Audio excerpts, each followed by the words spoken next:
Hello brothers and sisters, welcome back again sa ating sharing for bread of God. In the name of the Father, into the Son, into the Holy Spirit. Amen. Lord, maraming salamat dahil binigyan mo ako ng pagkakataon na makabasa ng Bible. Lord, aking hinihingi sa iyong awa sa Holy Spirit na bigyan ako ng pag-uunawa upang aking maibahagi sa aking mga kapatid ang mga bagay na nakasulat sa Bible at dapat paghahandaan ng mga tao ng aking mga kapatid. Lord, maraming salamat sa pagbigay mo sa akin ng lakas ng loob sa mga ganitong bagay. Amen. Okay brothers and sisters, today ibabahagi ko sa inyo ang reyna ng kahalayan. Ito ay makikita natin sa pahayag 17 verse 1 hanggang sa babasahin natin kung kailan matatapos. Alam niyo ba mga kapatid na itong balasahin na ito na ang reyna ng kahalayan, kung atin pala ito uunawain, ito ngayon ang pangyayari o ang mangyayari sa sanlibutan. Kailangan lang natin ang tinatawag na katalinuhan. Ang katalinuhan, makukuha natin yun sa tinatawag na paghingi natin ng gabay sa Holy Spirit ng Diyos na nasa atin. Alam niyo kapatid, mahal tayo ng Diyos at hindi niya tayo pababayaan. Tayo na naglinay-linay sa pagbasa ng Bible at tumihingi ng pag-uunawa o katalinuhan upang atin lubos na maunawaan ang mga nakasaad sa Bible, ang mahal na Diyos magbibigay sa atin ng katalinuhan, ng tamang pag-uunawa upang atin maibabahagi at ating ma-explain kung ano bang nakasahad. Kagaya ho sa akin mga kapatid, alam nyo ba na inuulit-ulit ko ng basa itong pahayag 17 verse 1, ang reyna ng kahalayan. Babasahin natin mga kapatid. Pagkatapos, ang isa sa 7 anghel na may dalang 7 mangkok ay lumapit. Aniya, halika, ipakita ko sa iyo kung paano parurusahan ang reyna ng kahalayan na nakaluklok sa ibabaw ng maraming ilog. Nakiapid sa babaeng ito ang mga hari sa lupa at nalasing sa alak ng kanyang kahalayan ang lahat ng tao sa sanlibutan.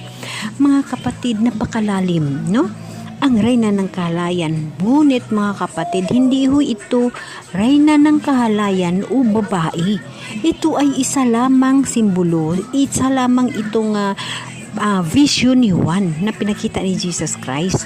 So kung tayo hindi ho natin mauunawaan kung paano natin basahin ang reyna ng kahalayan, sa akala natin isa ito siyang babae.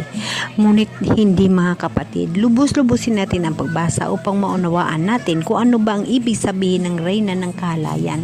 Ito sila ay simbolo ng mga kaharian o country. Mga kapatid, dito mauunawaan mo at makikita mo ang talagang mangyayari sa sanlibutan na ngayon ay nangyayari na.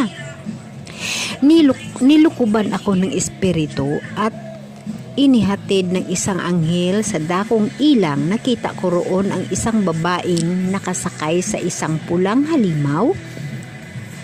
Ang halimaw ay may 7 ulo at 10 sungay. Nakasulat sa buong katawan dito ang lahat ng salitang panlait sa Diyos. Granit at pula ang damit ng babae. Ginto, mahalagang bato at perlas ang kanyang mga hiyas.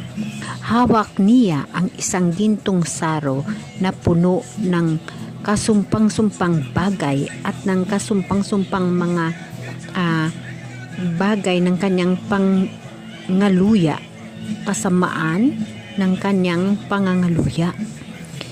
Mga kapatid, ang mga bagay na ito ay hindi ho ito na tinutukoy na isang babae, kundi ito ay isang halimbawa lamang, no?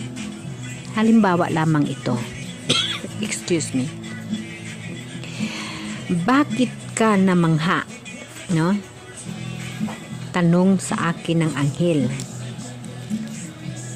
Nangilalas ako nang makita ko siya. Sabihin ko sa iyo ang kahulugan ng babae at ng sinasakyan niyang halimaw na may 7 ulo at 10 sungay. Ito ho yung mga kahulugan nun. Ang halimaw na Mga kapatid, ang halimaw ay may 7 ulo at 10 sungay. So mga kapatid, lagi nating tatandaan, hindi ito ay isang biro na mabasahin, kundi talagang katotohanan na nakasulat sa Bible. So ipagpatuloy natin. Uulitin ko, nangilalas ako nang makita ko siya. Bakit ka na namangha? Tanong sa akin ng anghel. Sabihin ko sa iyo ang kahulugan ng babae at ng sinasakyan niyang halimaw na may 7 ulo at 10 sungay. Ang halimaw na nakita mo ay buhay noong una, ngunit patay na ngayon. Muli itong lilitaw buhat sa walang hanggan kalaliman at masadlak sa kapahamakan ang mga taong nabubuhay sa lupa na hindi nakasulat sa aklat ng buhay ang mga pangalan mula pa ng dalangin ang sanlibutan. Ay magugulat pag nakita nila ang halimaw sapagkat pinatay na siya ngunit muling lilitaw. So mga kapatid, napakalalim, di ba? Napakalalim ho unawain. Ngunit pag iyong maunawaan at iyong marikal ang history ng ating mundo, makikita mo ang katotohanan. Kailangan dito ang talino at pagkaunawa. Ito ay verse 9, no? Kailangan dito ang talino at pagkaunawa. Ang 7 ulo ay ang 7 burol na inuupuan ng babae. Inilarawan din nito ang 7 hari.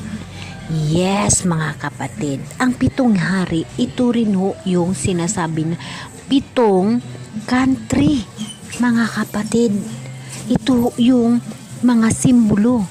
Bumagsak na ang 5 sa kanila, naghahari pa ang isa at ang huli hindi pa dumarating.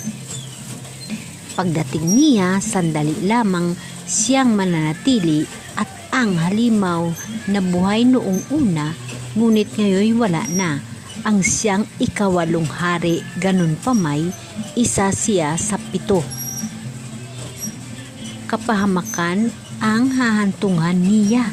So mga kapatid, titingnan natin ang mangyayari sa ating mundo. Ito silang mga hari, simbolo ito ng mga country. So bali 7. So namatay na itong isa, no? Namatay na itong isa noong panahon. Mayroon ba tayong country na noong panahon ay napakatapang, no? 'Di ba mayroon, no? Namatay na itong isa, no? Kasi 7 sila eh. At yung isa namatay ngunit muling mabuhay at siya yung kasalukuyan na maghahari, ngunit magkaroon ng kapahamakan lang, no, ang lahat, no.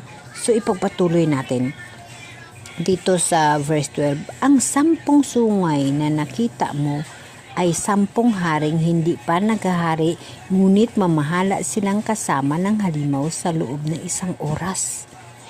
Iisa ang layon ng 10 ito at ipailalim nila sa halimaw ang kanilang kapangyarihan at karapatan.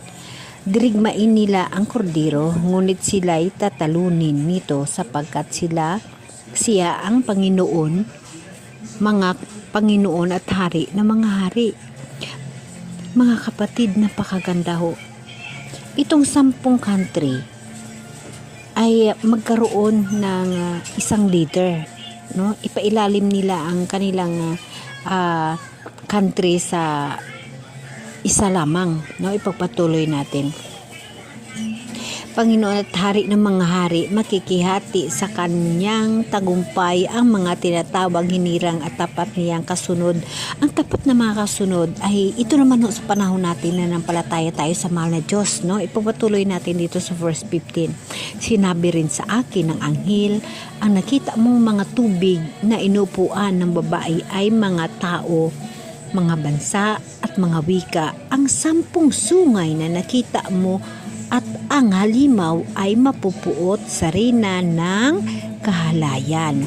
Aagawin nila ang lahat ng ari-arian niya at iiwan siyang hubad. Kakainin nila ang kanyang laman at susunugin ang matitira. Niloob ng Diyos na sila'y magkaisa at ipailalim nila sa halimaw ang kanilang karapatan at kapangyarihan hanggang sa maganap ang mga salita ng Diyos. Ang babaeng nakita mo ay ang tanyag ng lungsod na makapangyayari sa mga hari sa lupa. So mga kapatid, ang babae ho, ang tanyag ito na country sa bansa natin. Ito ay ang bansa or ang isang country na tanyag dito mga kapatid.